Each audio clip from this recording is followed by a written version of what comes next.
দেশের পারমাণবিক বিদ্যুৎ উৎপাদনের পথে আরেকটি গুরুত্বপূর্ণ ধাপ অতিক্রম করতে যাচ্ছে। পাবনার রূপপুর পারমাণবিক বিদ্যুৎ কেন্দ্রের প্রথম ইউনিটের চুল্লিতে আজ মঙ্গলবার ইউরেনিয়াম জ্বালানি লোডিং শুরু হচ্ছে। এর মাধ্যমে কেন্দ্রটি পরীক্ষামূলক উৎপাদনের আরও কাছাকাছি পৌঁছাবে। তৃতীয় প্রজন্মের VVER 1200 মডেলের এই কেন্দ্রের প্রতিটি ইউনিটের উৎপাদন ক্ষমতা 1200 মেগাওয়াট। প্রথম ইউনিটে মোট 163 ইউরেনিয়াম ফুয়েল ব্যান্ডেল ব্যবহার করা হবে, যা স্থাপন করতে সময় লাগবে প্রায় 40 থেকে 45 দিন। ফুয়েল লোডিং ও প্রাথমিক পরীক্ষা নিরীক্ষা মিলিয়ে প্রায় 1 মাস সময় লাগবে।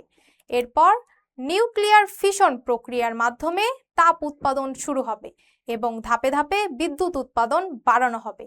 শুরুতে সীমিত পরিসরে উৎপাদন করে পরে তা পূর্ণ মাত্রায় উন্নত করা হবে। সবকিছু পরিকল্পনা অনুযায়ী এগোলে আগামী আগস্টের মধ্যে জাতীয় গ্রিডে বিদ্যুৎ সরবরাহ শুরু হতে পারে। তবে পুরোপুরি উৎপাদন সক্ষমতা অর্জনে সময় লাগতে পারে আগামী বছর পর্যন্ত।